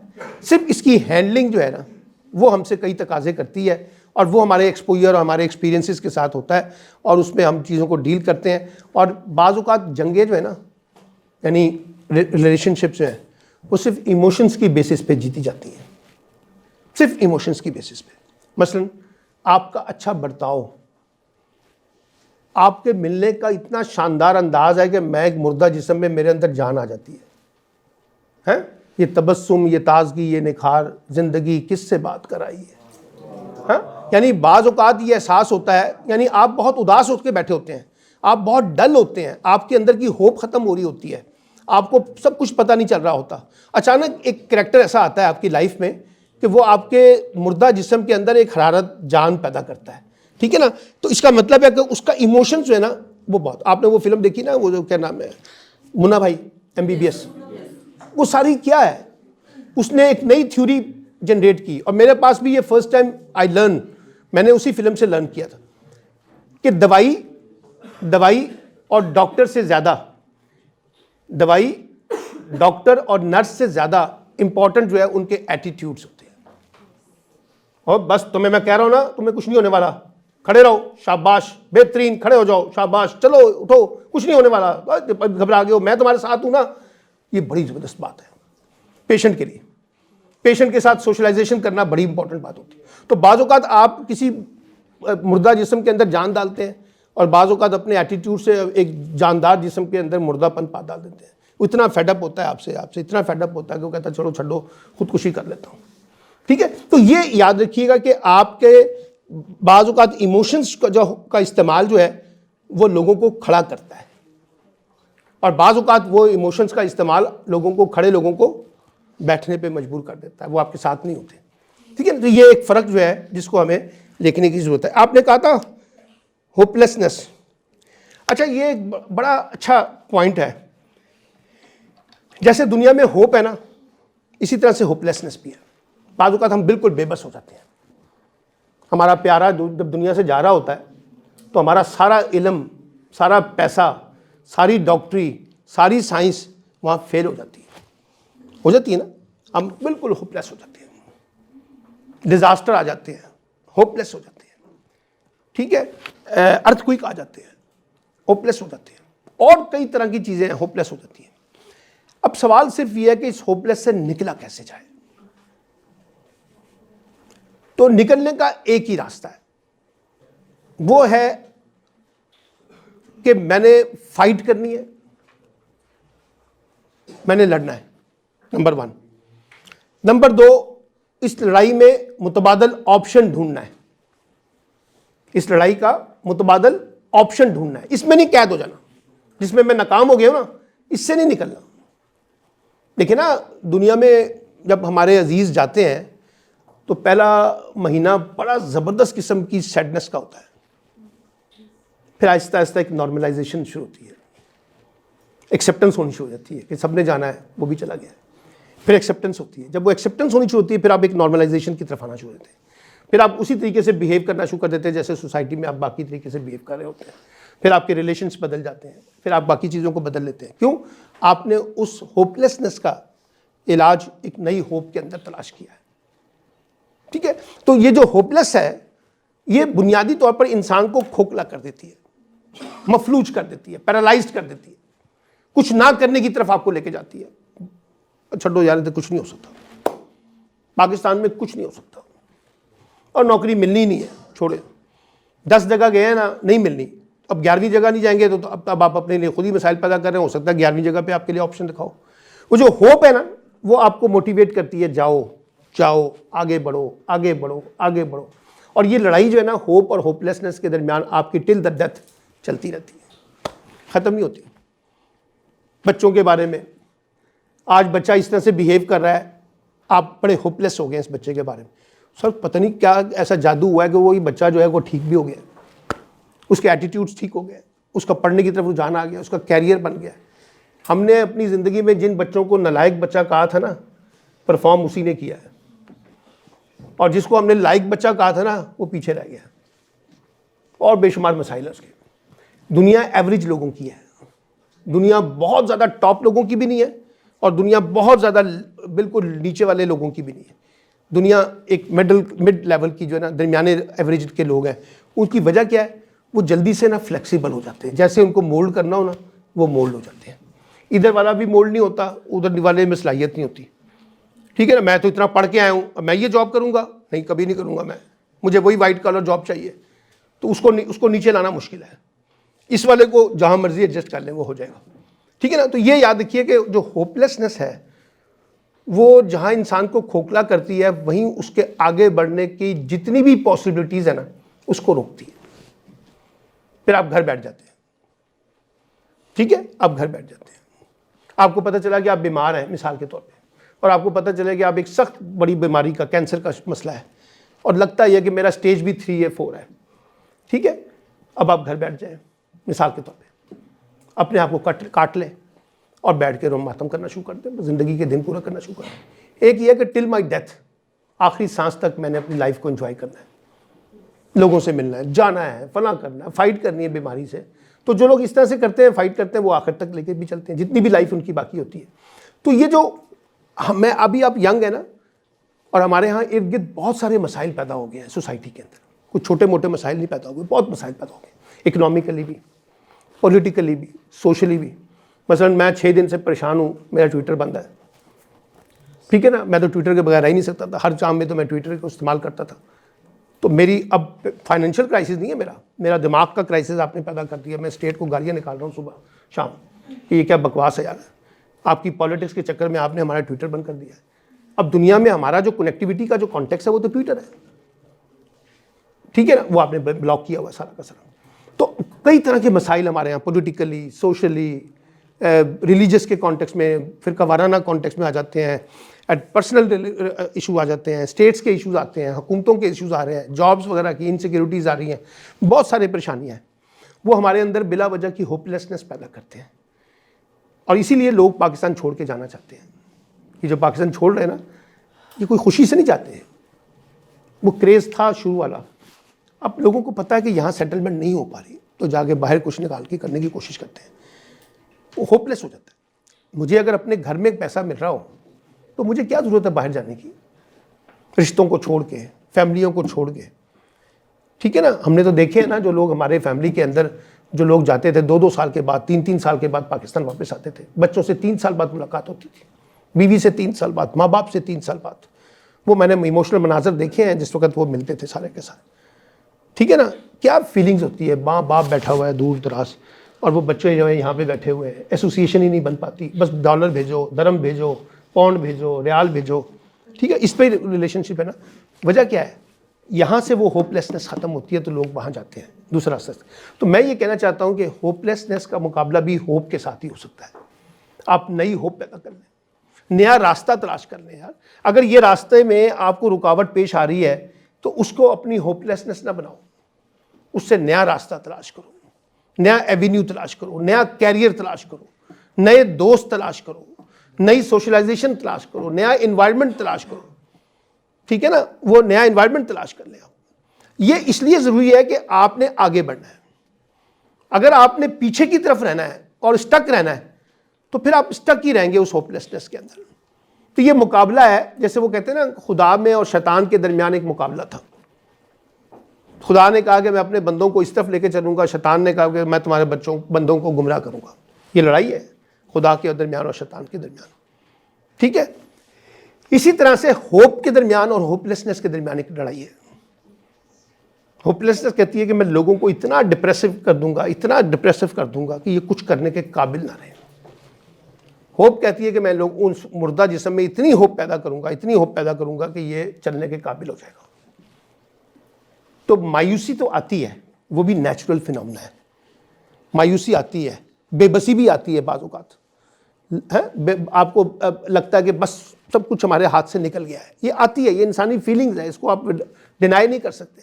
लेकिन साथ ही अगला कॉन्टेक्स्ट जो है उसका होप है जो आपको खड़ा करता है कि नहीं यार मुकाबला करना है, नहीं यार फाइट करनी है, नहीं यार चलना है, नहीं यार रोजगार तलाश करना है, नहीं यार दोस्तों के साथ बनाना है, नहीं यार ये साथ लेके चलना है। वो जो नई चीज़ आती है ना, वो उस मुर्दा जिस्म के अंदर नई जान डाल के ना उसको आगे लेके गिर जाती है। तो मैं तो हमेशा से ये कहता हूँ कि जो होप है वही बुनियादी तौर पे ब्लेसिंग, और मैं पता क्या मैं चाहता हूँ कि ये होप मेरी आखिरी सांस तक बरकरार रहे, चाहे मुझे मिले या ना मिले, लेकिन ये मेरी होप बरकरार रहनी चाहिए ताकि मैं फाइट करता रहूँ, मैं स्ट्रगल करता रहूँ। जिस दिन मेरी ये होप ख़त्म होगी ना सर, उस दिन तो फिर मैं ख़त्म हो गया ना। फिजिकली जिंदा हूँगा, दिमागी तौर पे, मेंटली तौर पे कुछ करने की पोजीशन में नहीं हूँगा। तो ये होप को अपने अंदर मेंटेन रखें, उसको पॉलिश करें, उसको खूबसूरत बनाएं, उसके अंदर से नई अपॉर्चुनिटीज़ तलाश करें, उसके अंदर से नए रास्ते तलाश करें, उसके अंदर से नए इम्कानात तलाश करें, उसके अंदर से नए मौके तलाश करें, तो आपकी वो जो होप है वो आपके साथ चलेगी। और अगर आप एक जगह पे जाके डेड हो जाएं, डल हो जाएं, स्टक हो जाएं, खड़े हो जाएं, इसके बगैर गुजारा नहीं है, तो फिर लोग आपको एक्सप्लॉइट भी करेंगे और फिर वो आपकी अंदर होपलेसनेस जो है उसको भी पैदा करेंगे। आपने एक लफ्ज़ इस्तेमाल किया था स्ट्रेस का। स्ट्रेस का मैं थोड़ा सा पहले बता चुका हूँ इमोशंस के साथ, लेकिन मैं अब आपको फिर बताता हूँ। जो लोग स्पोर्ट्स की एक्टिविटी से एंगेज है, जो लोग रेगुलर वॉक करते हैं, सोशलाइजेशन करते हैं, कॉमेडी की तरफ जाते हैं, हंसना लाफिंग करते हैं, फिल्में देखते हैं, जिसको हमने पता नहीं यहाँ पे हराम करार दिया हुआ है, फिल्में देखते हैं, अपनी पसंद का म्यूज़िक सुनते हैं, अपनी पसंद का म्यूज़िक सुनते हैं, बच्चों के साथ खेलते हैं, छोटे भांजे भतीजों के साथ उनके साथ खेलते हैं, दोस्तों की मदद करते हैं, फैमिली में से अपने हिस्से में से 100 रुपए में से 10 रुपए निकाल के किसी की मदद करते हैं, ठीक है, सपोर्टिव हैं, तो सर आपका लेवल ऑफ स्ट्रेस जो है ना लो होगा, लो होगा। और अगर आप अच्छे स्पोर्ट्समैन नहीं हैं, अच्छा एक्सपोजर नहीं रखते, अच्छी इंटरटेनमेंट नहीं करते, अच्छी सोशलाइजेशन नहीं करते, अच्छी बिहेवियर एटीट्यूड्स नहीं अपनाते, तो आपका लेवल ऑफ स्ट्रेस आपके ऊपर होगा। अब फैसला आपने करना है। मैं तो लोगों को ये बताता हूँ कि मैं अगर मिसाल के तौर पे कल रात मैं कोई 11:30 बजे के करीब जो है ना आया हूँ बाहर से, आगे मैं बैठा हूँ और मैंने यहाँ से ऑन किया है, एक इंडियन कॉमेडी मूवी है, उसका 10 मिनट का एक सेगमेंट है, वो मैंने देखा है। आप यकीन करें उसने मुझे हंसा के ना पागल कर दिया। ऐसी उसने शानदार एक्टिंग की है, उसने मुझे हंसा दिया। अब मेरा जो लेवल ऑफ स्ट्रेस था ना वो नीचे गया और मैं बड़े पुरसुकून तेल लगा के सर पे सो गया। अब अगर मैं वो ना देखता तो शायद मैं सोने का जो मेरा लेवल है वो थोड़ा सा डिफरेंट होता, ठीक है। तो सवाल ये है कि बाज़ औक़ात फिल्में आपकी ज़िंदगी में, मैं तो हर बच्ची को कहता हूँ कि भाई ये मोबाइल जिसके पास है एंड्रॉइड, वो 10 मिनट का इसके अंदर जो है ना वो कॉमेडी शो जो है ना, जब आपके पास टाइम हुआ देख लिया करें। आप देखिए अचानक देखिए एक मुस्कुराना है और एक खिलखिलाना है, देखो क्यों है पागल हो गई है, देखो एक ही हो रहा है कि कर की रही है बंदा की कर रहा है, वो जो खिलखिलाना है ना वो आपका लेवल ऑफ स्ट्रेस आगे निकालता है। फिर आपका फूड पैटर्न भी होता है बीच में शामिल है। तो ये स्ट्रेस को डील करने का, प्लीज़ आपस में नहीं प्लीज़, स्ट्रेस को डील करने का साइंटिफिक तरीका यही है जो मैंने आपको बताया, और कोई तरीका नहीं है, कोई इंजेक्शन नहीं है, कोई दवाइयाँ नहीं है, कोई मेडिसिन। ये जो मेडिसिन करते हैं ना, मुझे लोग कहते हैं जी अब रात को नींद नहीं आती, गोलियाँ खाते हैं। मैं एक बंदा आया कहने लगा सर मुझे तो यकीन करें रात को नींद नहीं आती। मैं कहा क्या करते हो? कहने लगा नींद की गोलियाँ खा के सोता हूँ। मैंने कहा तुम 10 दिन मेरी बात पे अमल करोगे? कहने लगा हाँ जी। मैंने कहा तुमने 10 दिन जो है ना रात को सोने से पहले नहाना है। कहता अच्छा जी फिर क्या होगा? मैंने कहा उसके बाद थोड़ा सा सरसों का तेल लेना है और उसको अपने सर पे मलना है, और ये जो तलियाँ है ना पैरों की उस पे मलना है, उंगलियों पे लगाना है, और उसके बाद सो जाओ। अब 10 दिन के बाद जब आया तो पूछा मैंने, कहने सर बड़ा पुरसुकून नींद आती है, बड़ा मज़ेदार किस्म की नींद आती है, आपने तो मेरा इलाज मसले हल कर दिया। मैं अगर रात को सोने से पहले नहाऊँ ना मुझे नींद ही नहीं आ सकती, मेरी आदत इस तरह की है। तो जब आप नहाते हैं ना तो सारा नीचे से सारा वो आउट हो जाता है, वॉश हो जाता है, थकावट, ठीक है ना। तो अब लोग गोलियां खा रहे हैं, लोग मेडिसिन के जरिए इलाज तलाश कर रहे हैं, जबकि हमारी नेचुरल जो साइंस है वो हमें बताती है कि जनाब आपने किस तरीके से अपने आप को फिज़िकली मोटिवेट रखना है। तो इसलिए ये जो स्ट्रेस के मामलात हैं, अच्छा स्ट्रेस में ये भी होता है कि बाज़ औक़ात हम कुछ चाह रहे होते हैं वो हमें मिल नहीं रहा होता, तो वो टाइम लेता है। सेक्रीफाइस करना सीखें, नया ऑप्शंस तलाश करें, नया मुतबादल निकालें। मैं इससे शादी करना चाहता हूँ, नहीं हो रही, दुनिया ख़त्म तो नहीं होगी, आगे बढ़ो यार, किसी और का हाथ पकड़ लो, उसी पे खड़े रहना है तो फिर वो मुकेश को सुनते रहो, ठीक है ना। तो मेरा मतलब है कि आगे बढ़ने का कोई रास्ता भी तो तलाश करना है ना। स्ट्रेस जो है, स्ट्रेस आपको अगर रोक रहा है कुछ करने से तो इसका मतलब है ये आप पे गालिब हो चुका है। इसकी एक बड़ी सिंपल सी तारीफ है, अगर स्ट्रेस आपको आगे बढ़ने से रोक रहा है, आगे बढ़ने से रोक रहा है, तो इसका मतलब है ये स्ट्रेस आप पे गालिब हो चुका है। और अगर ये स्ट्रेस आपको आगे बढ़ने से नहीं रोक रहा तो इसका मतलब है अभी ये गालिब नहीं हुआ, अभी इम्कान है कि आप उससे आगे रास्ता निकाल लेंगे। तो उसको अपने ऊपर गालिब ना होने दें, उसको अपने ऊपर हावी ना होने दें स्ट्रेस को, क्योंकि जब आपके ऊपर वो हावी हो गया ना सर, उसने आपको अपनी लपेट में पूरे तरीके से लपेट लेना है, फिर आपको वो कुछ नहीं करने देगा।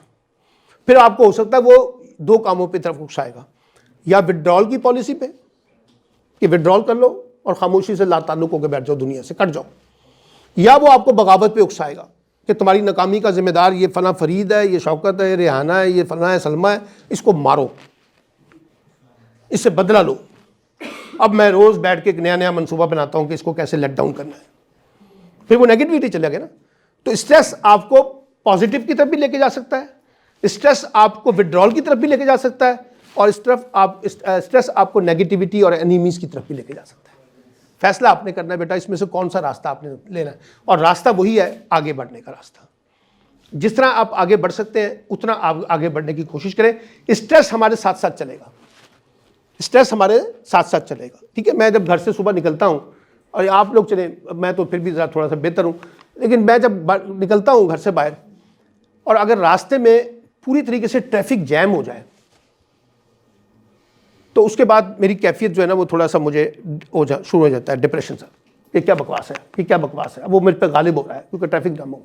मैं लड़कियों को देखता हूँ जो चिंचीज़ के ऊपर बैठी होती हैं, तो जब वो बच्ची वहाँ से मिसाल के तौर पर टाउनशिप से वो यहाँ पर आई है इकबाल टाउन तक चिंची पर बैठ के, तो जो स्ट्रेस आपने उसको दिया है पब्लिक ट्रांसपोर्ट ना होने का, और जिस तरीके से उसकी हतक की जाती है, मैं जो पता है सारे चिंचीज़ पे कैसे लोग बैठते हैं, तो वो जब वहाँ पहुँचती है वो कोई अच्छे माइंड के साथ नहीं पहुँचेगी, उसको बड़ी तकलीफ होती है कि ये क्या सिस्टम क्या है हमारा, ठीक है, ये किस तरीके से होता है। मैं एक दफ़ा बैठा हुआ था, पुरानी बात हो गई है, ऐसी गाड़ी मेरे पास नहीं थी तो मैं चिंची पे बैठ गया, और मैंने देखा कि साथ जो लड़की आगे बैठी है ना उसको मजबूर किया जा रहा है कि आपने उस लड़के के साथ ही बैठना है, साथ वाली सीट पे।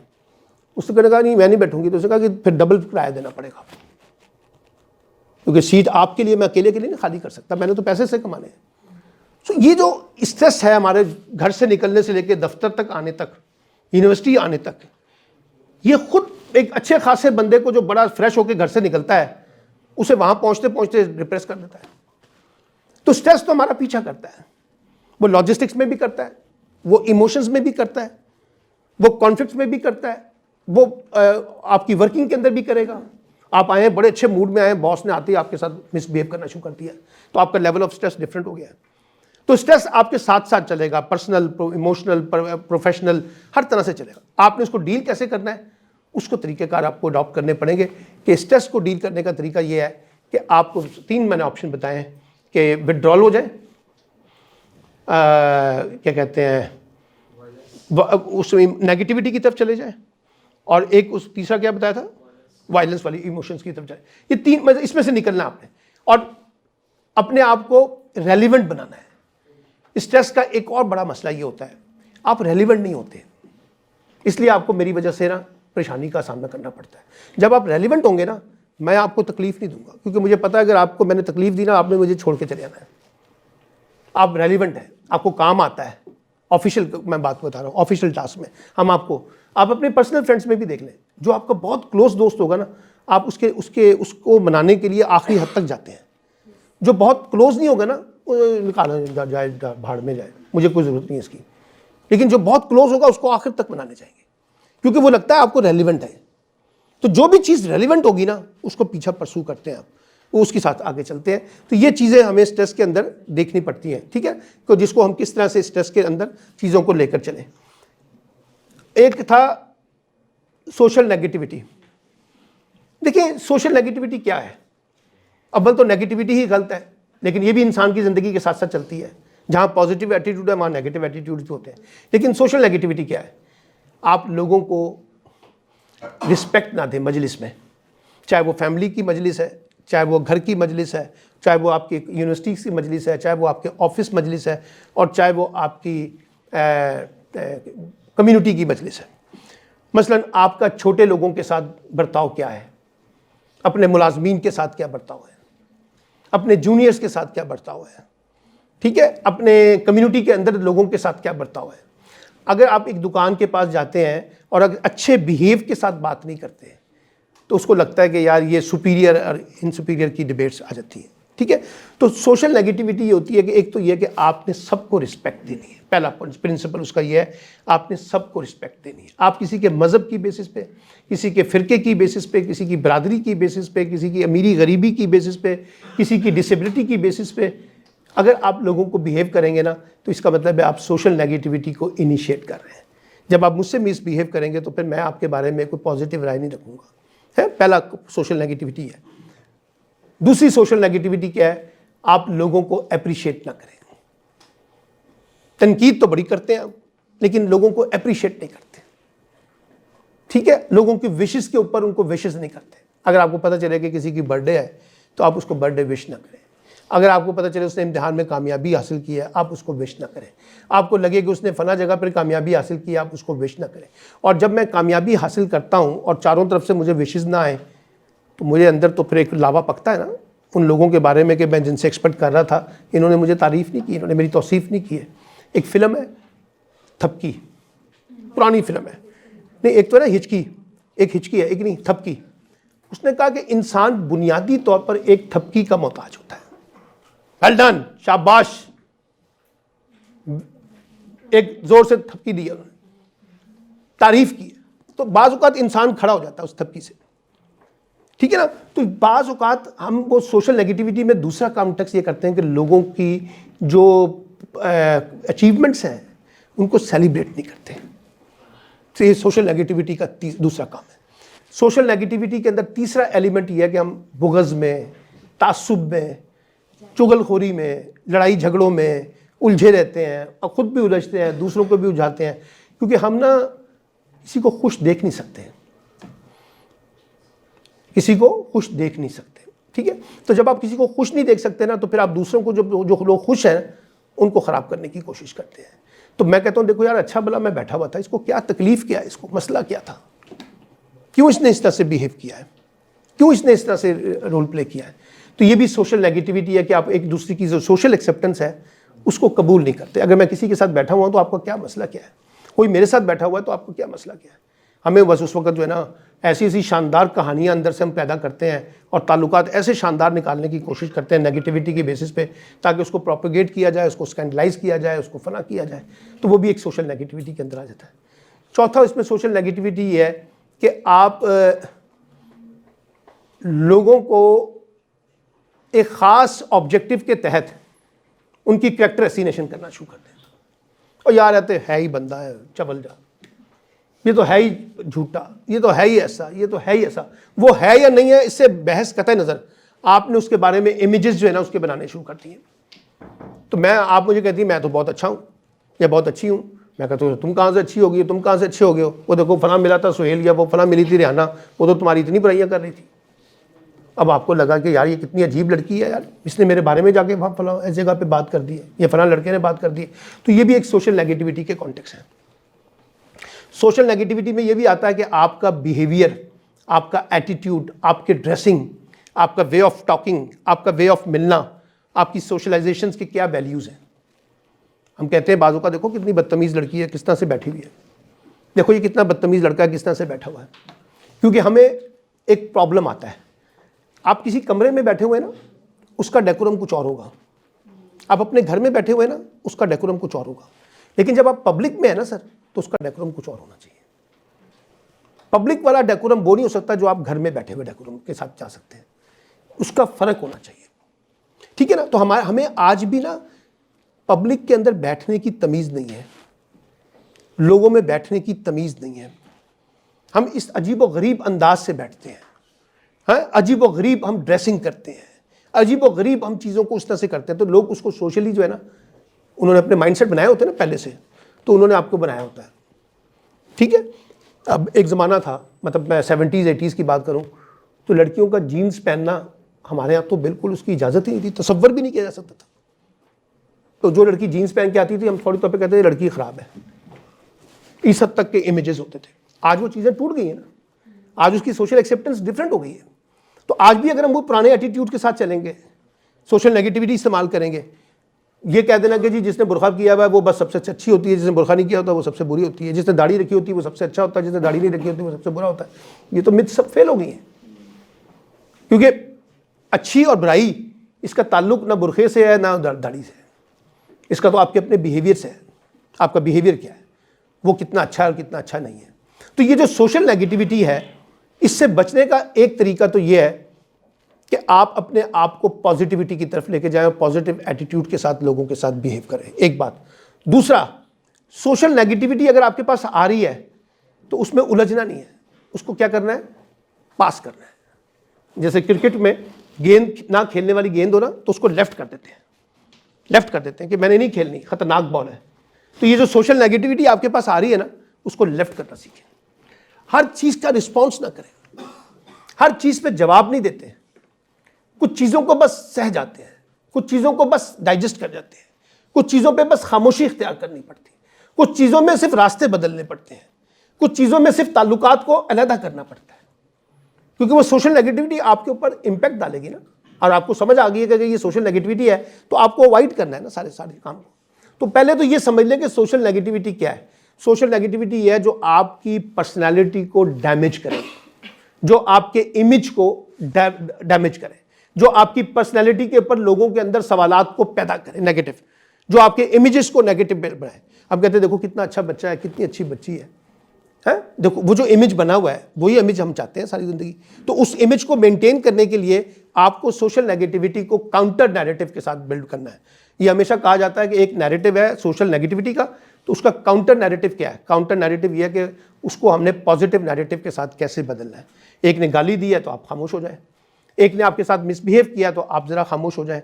क्योंकि ये सेक्रीफाइस करना, अना के अंदर जो मसाइल होते हैं ना, इसकी ऐसी तैसी, इसने ऐसा किया है तो मैं भी इसके साथ और ज़्यादा शिद्दत के साथ करूँगा, ये सोशल नेगेटिविटी में आपकी पर्सनैलिटी को, आपके इमेजेस को ख़राब करती है। अब मैं आपको एक और चीज़ बताता हूँ, ये नई दुनिया है ना, डिजिटल दुनिया है। अब कभी रिश्ते आते हैं ना लड़की लड़कों के, वो सबसे पहले आपके सोशल मीडिया को वॉच करते हैं, सोशल मीडिया को वॉच करते हैं, और वो सोशल मीडिया में आपकी एक्टिविटीज़ को देखते हैं, तस्वीर को देखते हैं, ठीक है, फला चीज़ों को देखते हैं, उससे अंदाज़ा लगाते हैं कि लड़का लड़की कितने अच्छे हैं कितने बुरे हैं। तो अब आप तो सोशल कनेक्टिविटी के अंदर थे, आपने तो कभी सोचा भी नहीं था कि ये चीज़ें इस तरह से इस्तेमाल होंगी। अब जॉब्स करने जाए ना, आप नौकरी करने जाएं, तो जिन लोगों को हम फाइनल करते हैं ना, ये 4 लोग सेलेक्ट करते हैं कि ये लोगों को हमने सेलेक्ट किया है, तो साथ ही हम अपने सोशल मीडिया कोऑर्डिनेटर को बुला लेते हैं कि भाई इनका ज़रा सोशल मीडिया अकाउंट चेक करके लेके आएँ कि किस किस्म का बिहेव करते हैं सोशल मीडिया के ऊपर। वहाँ से भी असेसमेंट करवाते हैं आपकी, वहाँ पे भी देखते हैं कि आप कितने पढ़े लिखे और कितने पढ़े लिखे नहीं हैं, कितनी गालियाँ निकालते हैं वहाँ पर बैठ के लोगों को सोशल मीडिया में, ठीक है ना। तो ये याद रखिए कि जो सोशल नेगेटिविटी है ये हमारे साथ साथ जुड़ी हुई है, चिमड़ी हुई है, क्योंकि हमने लोगों में इंटरेक्ट करना है ना, और जब आप लोगों से इंटरेक्ट करेंगे तो सोशल नेगेटिविटी आपका पीछा करेगी, लेकिन उससे अपने आप को सेफ कैसे करना है उसके ऊपर हमें फोकस करना चाहिए। जी, अशफाक अहमद साहब पे गुरर ने बात के बयान किया था, एक औरत जो उनकी मोहल्ले में आई थी और वो बड़ी मॉडर्न थी, तो 3 अफराद उसके घर आते थे, तो इस तरह से मामला आते, तो उसमें सब जजमेंट पे एक कंसेप्ट निकला था वहाँ से। तो उस जजमेंट को कैसे कम कर सकते हो, क्योंकि वो भी रहता है एस्पेक्ट है नेगेटिव जो है ना चीज़ें। देखिए मेरी बात सुने, जजमेंट होती है 3 हवालों से। एक एविडेंस बेस्ड जजमेंट होती है, आपने देखा है खुद से, है एक वाक़े को आपने खुद से देखा है, इसलिए आपकी एक परसेप्शन बिल्ड हो गया, इमेज बिल्ड हो गया। एक आपने सुना है, किसी से, एक आपने उसको देखकर उसकी असेसमेंट की है, उसके एक्शन को नहीं देखा, सिर्फ उसकी फिजिकल अपीयरेंस को देखकर उससे अपने आपने असेसमेंट की है। देखिए, जिसमें आपके पास एविडेंस है उसके ऊपर तो आपकी जजमेंट समझ आती है, क्योंकि मेरे पास एविडेंस है इसने ऐसा किया है। सिर्फ उसके ड्रेस के ऊपर, उसके चेहरे के ऊपर, उसके मेकअप के ऊपर, उसकी पर्सनालिटी के ऊपर बंदे की या बंदी की, अगर आप उसके ऊपर अपना एक इमेज डेवलप कर रहे हैं कि ये अच्छा है और ये बुरा है, तो ये एक रॉन्ग भी तो हो सकता है ना। आपने मेरे बारे में एक असेसमेंट गलत की है ना, ठीक है ना, और वो गलत साबित हुई है, तो क्योंकि आपने तो एक इमेज बिल्ड किया मेरे साथ, आपने देखा कि ये इस तरह का बंदा है। तो ये जहन में रखिएगा कि जो एविडेंस बेस्ड हो तो वो तो अपनी बेस बनाता है, जो सिर्फ परसेप्शन के कॉन्टेक्स्ट हैं वो फेल हो जाते हैं, वो ब्रेक हो जाते हैं बालों का। देखिए ना, मैं कई दफ़ा लोगों से हम कहते हैं यार ये बंदा बहुत बुरा है, हमारे एक्सपीरियंस में जब हम जाते हैं तो हमें पता चलता है ये बंदा बहुत अच्छा है। ये ऐसी हमने नेगेटिविटी बनाई हुई थी, ये खातून बहुत बुरी है, ये लड़की बहुत बुरी है, लेकिन जब हमारा इंटरेक्शन हुआ तो पता चला ये सबसे ज़्यादा सपोर्टिव है, ठीक है, इसने तो बहुत सपोर्ट किया मुझे। तो हमारे परसेप्शन जो बने हुए थे पहले से वो ब्रेक होते हैं, ठीक है। हमारे रिश्तेदारों में बादुकात ही होता था, हमें बताया जाता था जैसे जैसे हम ग्रो करते थे, फलां ताड़ी फुप्पी, ताड़ी खाला, ताड़ी ताई, ताड़ी चाची, ताड़ी मामी, ये फलां फलां ऐसे हैं। लेकिन जो हमारा जब बच्चों का इंटरेक्शन होता था वो बड़ा डिफरेंट होता था। मेरे साड़ी माँ है खाली कर रही, ऐसा कभी हुआ नहीं है ऐसा। तो बादुकात परसेप्शंस होते हैं, हम उन परसेप्शन की बेसिस पे लोगों को डेवलप करते हैं, लेकिन जब हमारा इंटरेक्शन होता है तो वो बड़ा डिफरेंट होता है। एक बड़ा टीचर है, करख्तगी से उसकी करख्तगी बहुत है, हाँ, बहुत सख्त है, बड़ा स्ट्रिक्ट टीचर है। आपको लगता है यार ये टीचर ठीक नहीं है, ये टीचर ठीक नहीं है, लेकिन पता चलता है कि जब आप उससे इंटरेक्शन करना कोशिश करते हैं पता चलता है यही सबसे बेस्ट टीचर है। आपको लगता है कि ये जो टीचर बड़ा शानदार किस्म का टीचर, हंसता रहता है, जॉली किस्म का है, फला फला है, हो सकता है वही आपको सबसे ज़्यादा इमोशनली ब्लैकमेल करे। यानी ये जो हमने परसेप्शंस बनाए हुए ये ब्रेक हो जाते हैं, ठीक है ना। तो बाज़ औक़ात हर एक की ना अपनी एक पर्सनैलिटी होती है, कोई बहुत संजीदा होता है, कोई कम गो होता है, कोई बहुत टॉकेटिव होता है, कोई बहुत क्लोज सोशलाइजेशन के ऊपर बिलीव करता है, कोई नहीं बिलीव करता है, कोई ज़रा थोड़ा सा स्ट्रिक्ट पॉलिसीज अपने ऊपर लगाता है, कोई दूसरों पे भी लगाना चाहता है। ये पता उस वक्त चलता है जब हम लोगों के साथ इंटरेक्ट करते हैं। वो किसी ने बड़ा खूबसूरत जुमला कहा था ना कि अगर आपने किसी को असेस करना हो तो उसके साथ एक कमरे में वक्त गुजार के देखें या उसके साथ सफ़र करके देखें, आपको पता चल जाएगा कि ये किस किस्म के लोग हैं। अब उनकी एटीट्यूड्स जो है ना वो सारे आपको पता चल जाएंगे, वो जो 24 घंटे के अंदर ना आपको पता चलेगा कौन क्या है। तो बात ये है कि पहले लोगों को मौका दें, महज परसेप्शन की बेसिस के ऊपर ना मीनार ना बनाए, लॉजिक और एविडेंस की बेसिस के ऊपर मीनार बनाए, और लोगों को ऑप्शंस दें कि ये जो मैं अगर वो लॉजिक और एविडेंस की बेसिस पे भी है तो लोगों को ऑप्शन दें कि वो अपने आप को रिविजिट करें, उन पे छापे ना लगाएं कि तुम हो ही ऐसे, तुम हो ही ऐसे। अगर वो बदलना भी चाहे तो आप उसको बदलने ना दें। कई लोग बदलना चाहते हैं अपने आप को, लेकिन हम नहीं बदलने देते, लोगों को नहीं रिविजिट करना चाहते क्योंकि हमने उन पर छाप लगा दी है ही ऐसा। तो छाप ना लगाएं, लोगों को मौका दें।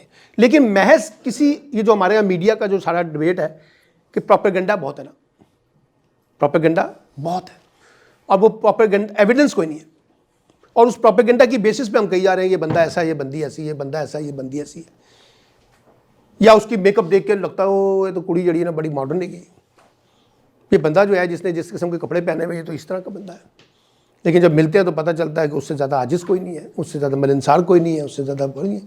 और जिसको हमने समझा था ये बड़ा मिलनसार होगा, बड़ी नमाजी मुत्तकी परहेज़ी नज़र आ रही है, बल्कि हमें तो बाज़ औक़ात जो बहुत ज़्यादा मजहबी होते हैं उनमें ज़्यादा शिद्दत पसंदी नज़र आती है, उनमें ज़्यादा सोशल एक्सेप्टेंस नहीं होती है। तो ये चीज़ों को डील करने की ज़रूरत है कि किस तरह से हम इसको देखने की ज़रूरत है। एक सवाल आपने उठाया था सोशल मीडिया का जो है ना मामला, एडिक्शन का मामला, ये है और ये बड़ी तेज़ी से हमारी नई नस्ल में ग्रो किया है, हमारे अंदर भी आ गया है। अब मसला ये है कि फेसबुक भी है, इंस्टाग्राम भी है, ट्विटर भी है, व्हाट्सएप भी है, और भी बेताशा उसके अंदर चीज़ें आ गई हैं। अब इसको ना कुछ लोगों ने 3 तरह के एटीट्यूड्स हैं, मैं वो तीनों एटीट्यूड्स आपको पेश कर देता हूँ। पहला ये है कि लोगों ने इसको अपने ऊपर ये रखा हुआ है कि 2 घंटे हमने इसके ऊपर इसकी स्क्रॉलिंग करनी है, 2 घंटे हमने रखे हुए हैं टाइम अपने लिए कि सोशल मीडिया पे हमने टाइम देना है। कुछ लोगों ने ये दूसरा एटीट्यूड ये है कि नहीं 24 घंटे अपने साथ जोड़े रखो और 24 घंटे इसके साथ इंटैक्ट रहो, ठीक है, घर में भी बैठे हो तो ये करो, फला करो तो ये करो। और तीसरा एटीट्यूड ये है कि यार बकवास है सारी, ज़रूरत ही नहीं है इसके अंदर। मतलब मैं बाज़ औक़ात अपने दोस्तों को जब चीज़ें अटैच करता हूँ या मैसेजेस भेजता हूँ, वो कई कई घंटे तक जो है ना व्हाट्सएप पे मेरा मैसेज नहीं देखते। मैं उनसे पूछता हूँ कि यार क्या करते हो, कहते हैं बस रात को आके ना सारे व्हाट्सएप मैसेज देखते हैं, शाम को देखते हैं। मैं कहता हूँ कोई इमरजेंसी हो जाए, कहते हैं बस हमारा एटीट्यूड ये है, हमें फ़ौरी तौर पे मैसेज चाहिए होता है, जवाब चाहिए होता है। तो ये तीनों तरह के एटीट्यूड्स हैं। अब इसमें बैलेंसिंग कैसे पैदा की जाए? पहला नंबर पर तो ये है, आवारागर्दी जो है ना सोशल मीडिया पे, इसको स्टॉप करें। बिला वजह की आवारागर्दी, मिसाल के तौर पे आप कहीं गए हुए हैं तो आप लगा रहे हैं कि sir I am going to the science cinema house, अच्छा जी I am going to the PC hotel, मैं फला जगह पे खाना खा रहा हूँ, मैं खाना खा रही हूँ, मैं फला कर रही हूँ, दोस्तों के साथ गपशप। एक तो ये अपनी प्राइवेसी जो है ना, इससे बाहर निकले। ये फजूल किस्म की एक्सरसाइज है।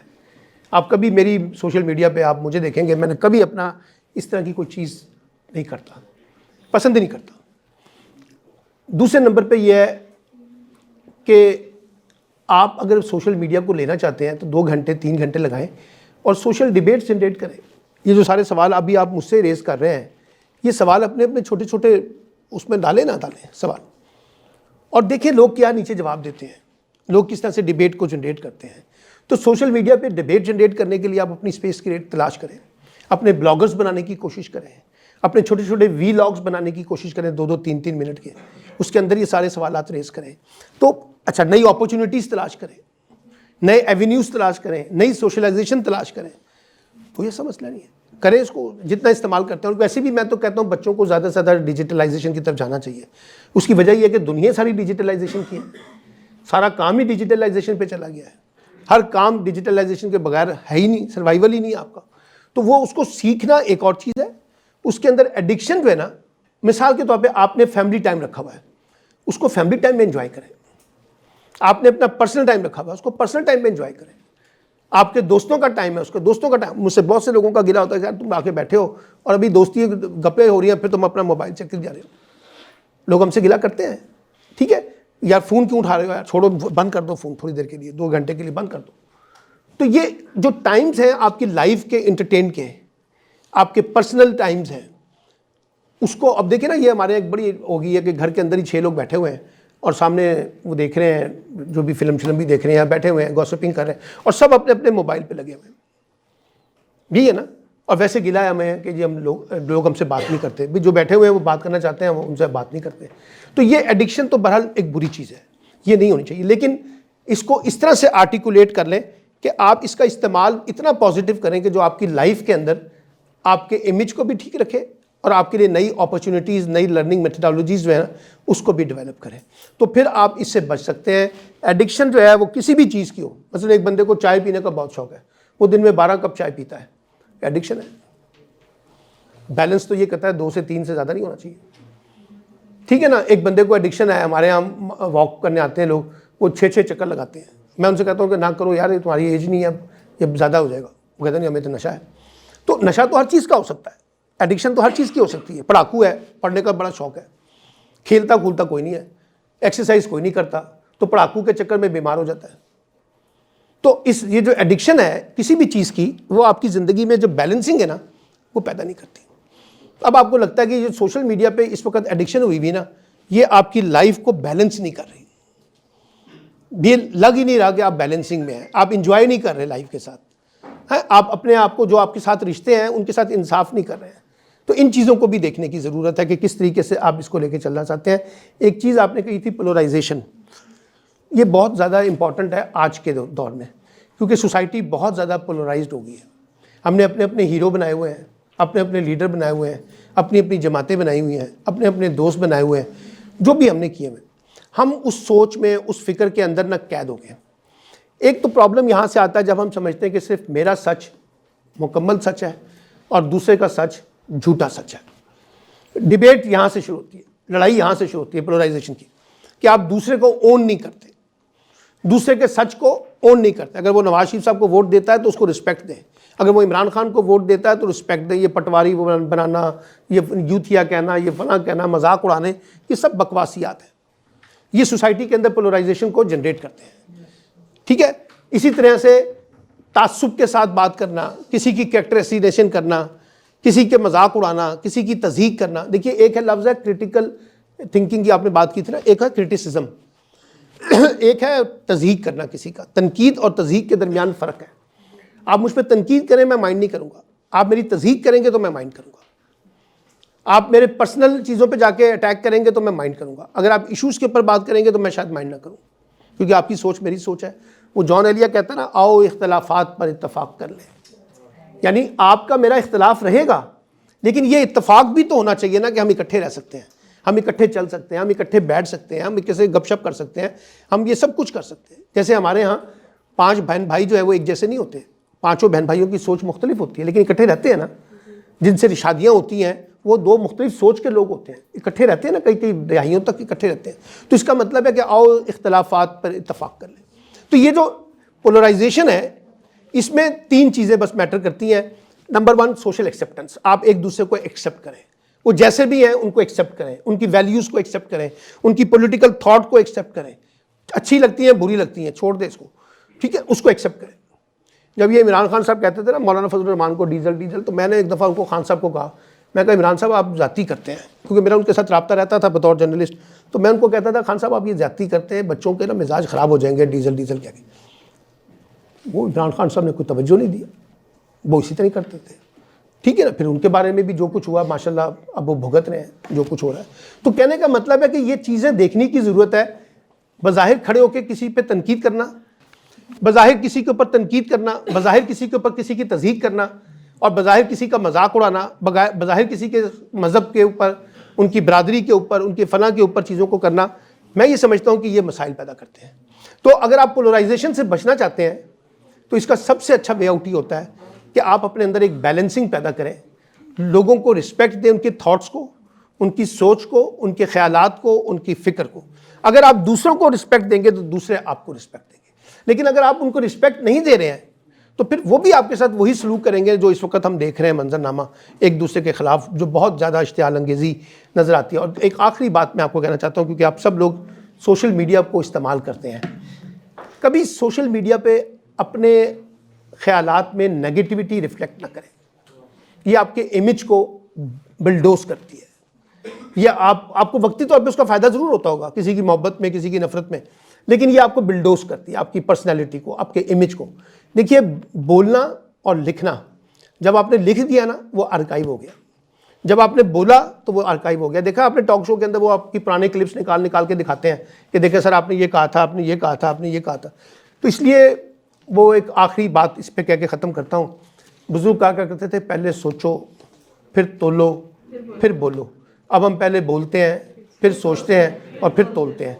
इससे अगर हम बाहर निकल आएँ तो हम अपना इमेज जो है एक सॉफ्ट इमेज के तौर पर बिल्ड करेंगे और लोगों में अपनी सोशल एक्सेप्टेंस जो है उसको मेंटेन करने में काफ़ी हद तक कामयाब हो सकते हैं। बहुत बहुत शुक्रिया।